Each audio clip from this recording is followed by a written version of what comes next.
మన ప్రభువును రక్షకుడైన యేసుక్రీస్తు పరిశుద్ధ నామమునందున ప్రియదేవుని సంగమా ప్రియదేవుని బిడ్డలారా, ఉదయకాల సమయం దేవుని వాక్యాన్ని ధ్యానించిన ముందుగా ప్రార్థన చేసుకుందాం. ప్రార్థన.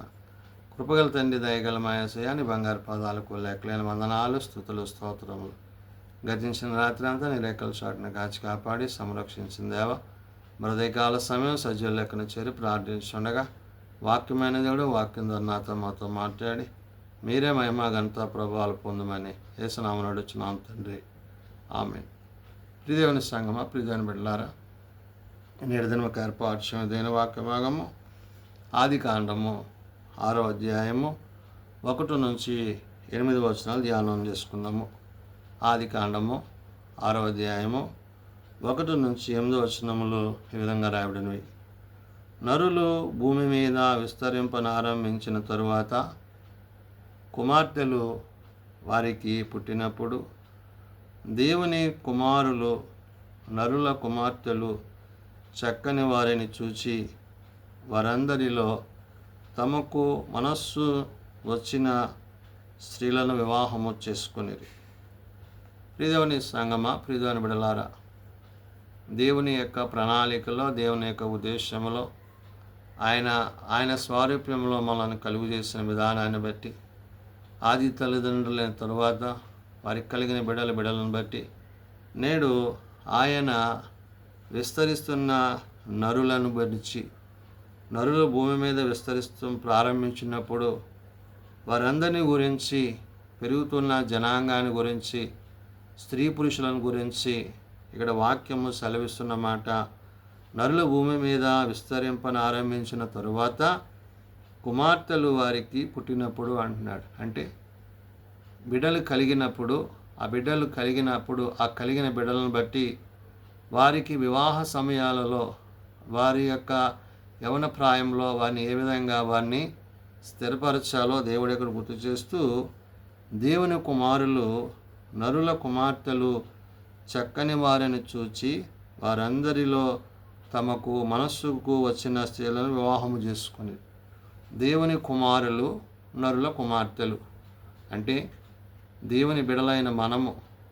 ఆయన మొదట ఆదామును చేసి ఆ ఆదాముకు సాటి అయిన సహాయాన్ని ఎలాగైతే ఇచ్చారో, అలాగే ఇప్పుడు ఈ సాటి అయిన సహాయంగా ఉన్న మరి నరుల యొక్క కుమార్తెలకు మరి దేవుడు కుమారులను బిడ్డ సిద్ధపరిచాడు.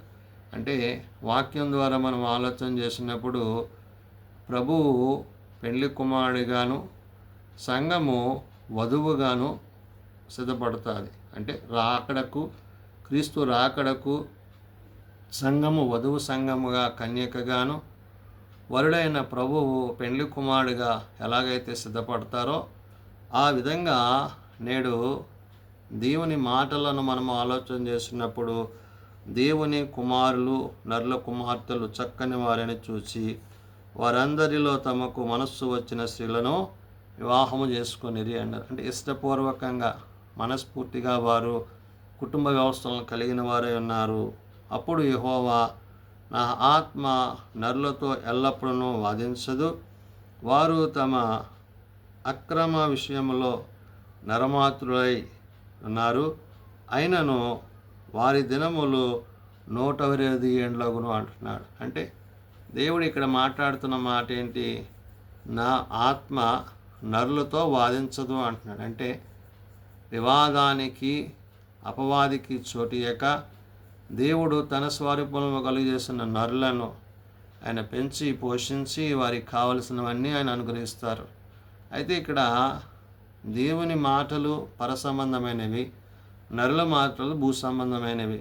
కాబట్టి ఇక్కడ వివాదము రానియక వాక్యం సెలవిస్తున్న మాట, యెహోవా నా ఆత్మ నరులతో ఎల్లప్పుడూ వాదించదు అని. అంటే వివాదానికి చోటియక వారు తమ అక్రమ విషయంలో నరమాతులై అన్నాడు. నరమాతులు అనగా శరీరులు. మనం శరీరులంగా ఉన్నాం కాబట్టి, నరమాతులై ఉన్నాం కాబట్టి, శరీరులైన మనలను ఆయన అంటున్నాడు, తమ అక్రమ విషయంలో శరీరై ఉన్నారు, అయినను వారు దినములు 120 ఏండ్లగును అంటున్నాడు. అంటే ఆత్మ వేరు, శరీరం వేరు.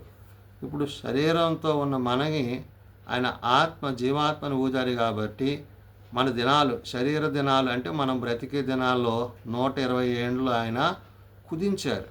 అంటే అంతకుముందు 800, 700 అలా బ్రతికిన దినాలు మనం చూసాం. కానీ నేడు దేవుని వాక్యం సెలవిస్తుంది, మరి నరులు యొక్క దినాలు ఎలాగా అయినను వారి దినములు 120 ఏండ్లగునను. ఆ దినములైనలో అంటే ఎప్పుడైతే మానవుడు భూమి మీద విస్తరింపనారంభించాడో, నరుడు భూమి మీద విస్తరించాడో ఆ దినాలను గుర్తు చేస్తూ, ఆ దినములలో నెఫీలులను వారు భూమి మీద నుండిరి, వారు తరువాత ఉండిరి. దేవుని కుమారులు నరుల కుమార్తెలతో పోయినప్పుడు వారికి పిల్లలను కనిరి. పూర్వకాలమందు పేరు పొందిన శూరులు వీరే. అంటే బలశూరులుగా, బలవంతులుగా, శక్తివంతులుగా, దేవుని బిడలుగా, మరి కుమారులుగా, కుమార్తెలుగా మరి పిలువబడుతున్నారు. అయితే ఈ నెఫీలులు అనగా బలాత్కారులు అంటున్నాడు. అంటే బలాత్కారులు అంటే శక్తివంతులుగా, బలవంతులుగా వారు జీవించేవారు. ఆ దినాల్లో వారు ఉన్నారని వాక్యము సెలవిస్తూ, ఆ దినములలో నెఫీలులను వారు భూమి మీద నుండిరి, తరువాత ఉండిరి అంటున్నాడు. అంటే ఆ జనరేషన్లో అప్పుడున్న ఆ యొక్క పరిస్థితుల్లో వారు ఎలాంటి వారు ఉన్నారో చెప్తూ, దేవుని కుమారులు నరుల కుమార్తెలతో పోయినప్పుడు వారికి పిల్లలను కనిరి, పూర్వకాలమందు పేరు పొందిన శూరులు వీరే అన్నాడు. అంటే ఈ దేవుని యొక్క బిడ్డలైన వారు ఏదైతే దేవుని కుమారులని నరుల కుమార్తెలని వాక్యం సెలవిచ్చిందో, వారికి కలిగిన బిడ్డలు ఎలాంటి వారంట? బలవంతులుగా, బలశూరులుగా, శక్తివంతులుగా వారు ఉన్నారనే విషయాన్ని గుర్తు చేస్తూ, నరుల చెడుతనము భూమి మీద గొప్పదనియు, వారి హృదయము యొక్క తలంపులులోని ఊహ అంతయు ఎల్లప్పుడూ కేవలము చెడ్డదనియు యెహోవా చూచి అంటున్నాడు. అంటే నరుల యొక్క ఆలోచన విధానము, తలంపుల విధానము ఎందుకు చెడ్డదంటున్నాడు అంటే, శరీరానుసారంగా మనం జీవిస్తూ శరీరానుసారంగా మనం తలస్తాం. కానీ ఆత్మానుసారంగా తలంచకపోవడం ద్వారా, ఆత్మయందు నిలిచి ఉండకపోవడం ద్వారా మన దినాలను 120 చేసేసాడు.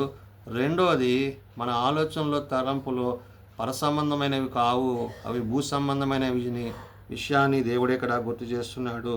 అందుకనే ఇక్కడ నరులు తమ భూమి మీద గొప్పదనియు, అంటే నరులు చెడుతనం భూమి మీద గొప్పదనియు, వారి హృదయం యొక్క తలంపులు ఊహ అంతయు ఎల్లప్పుడూ కేవలము చెడ్డదనియు యెహోవా చూచి అంటున్నాడు.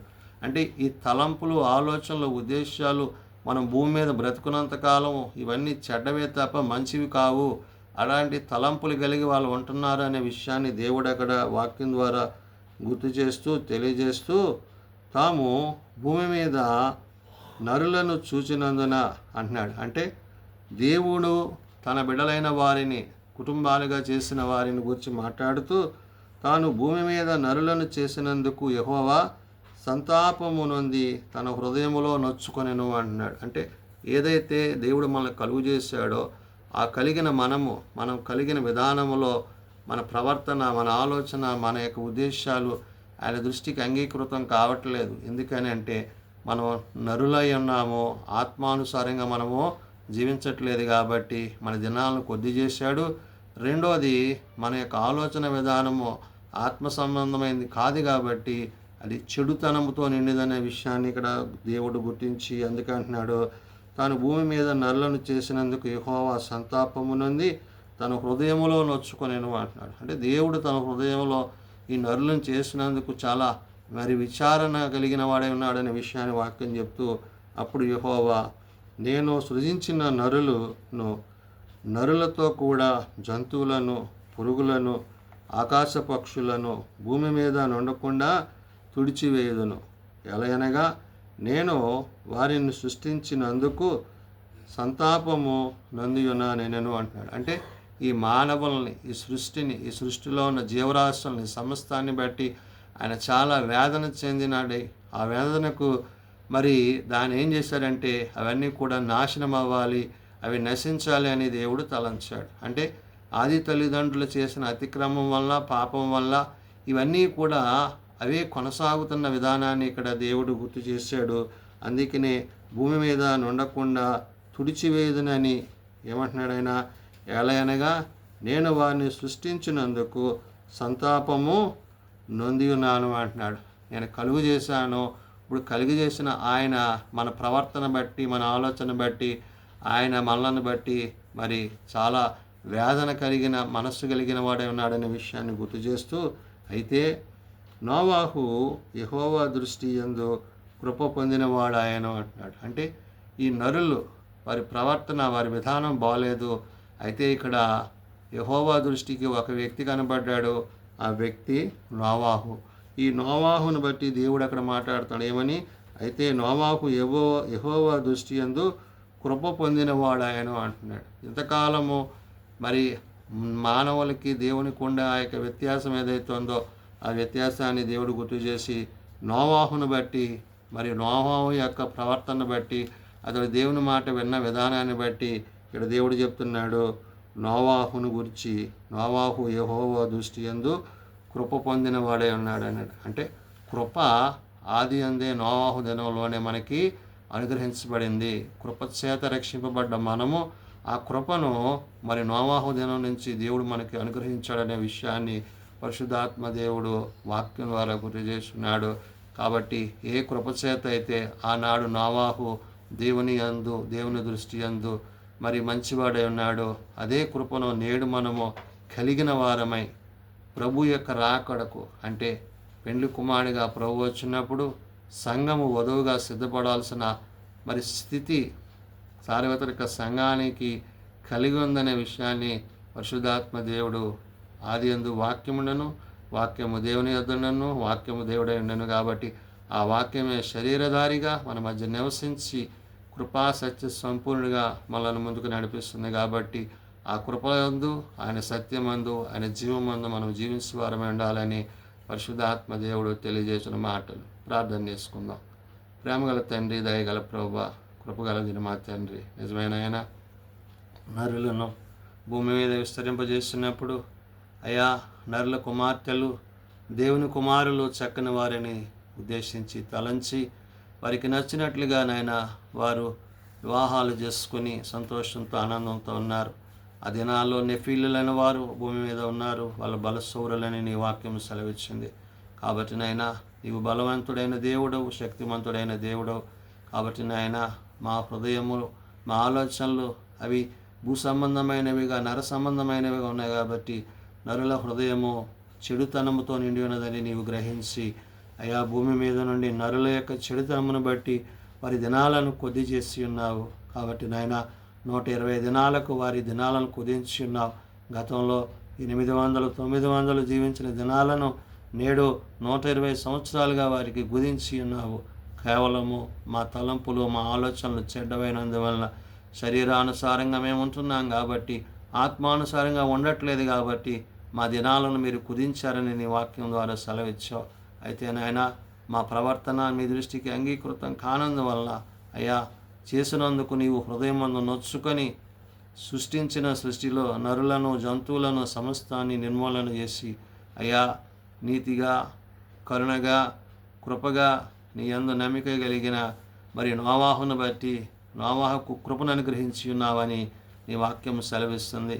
నోవాహు పొందిన కృపచేత నేడు మరలా మమ్మలను జీవింపజేయడానికి నీవు సిద్ధపడి ఉన్నావు. కాబట్టి నాయన ఆ దినాలలో నీవు చేసిన ఈ సృష్టిని బట్టి, సృష్టి యందు ఉన్న సమస్తాన్ని బట్టి నీవు నొచ్చుకున్నప్పటికీ నోవాహును బట్టి మరలా మమ్మలను కరుణించి, మమ్మలను ఆదరించి కృపతో నింపావు.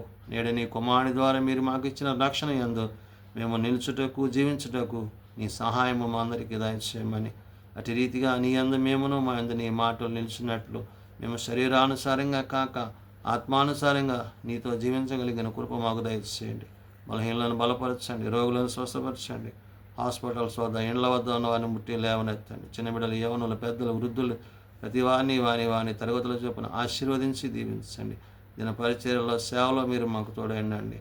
మేము చేయు పనులన్నిటిలో మీ సహాయము, నీ సన్నిధి మాపై నుంచి మమ్మలను బట్టి, మా పనులను బట్టి, మా ఆలోచనలు బట్టి నాయన మీరు మహిమ పొందినట్లు అటు రీతిగా మీ చిత్తమును అనుసరించి జీవించుటకు నీ సహాయము మా అందరికీ దయచేయమని, ఆత్మతో సత్యముతో నేను ఆరాధించి సేవించి నీ కృప యందు కొనసాగుటకు అట్టి కృప దయచేయమని యేసునామమున అడుగుచున్నాము తండ్రి. ఆమేన్. పరలోకమందున్న మా తండ్రి, నీ నామం పరిశుద్ధపరచబడుగాక, నీ రాజ్యం వచ్చుగాక, నీ చిత్తం పరలోకమందు నెరవేర్చినట్లు భూమి మీద నెరవేరుగాక. నాడు మాకు దయచేయము, మన అపరాధం చేసిన వారిని మేము క్షమించిన ప్రకారం మా అపరాధములను క్షమించము, శోధనలో తేకాల్సులను తప్పించము. రాజ్యము, శక్తి, మహిమ నిరంతరము నీవే నావు తండ్రి. ఆమేన్. మన పరమతైన దేవుని ప్రేమ, ప్రభువైన యేసుక్రీస్తు కృప, ఆదరణకర్త అయిన పరిశుద్ధాత్మ సహాయము సదా తోడై ఉండి సంరక్షించునుగాక. ఆమేన్.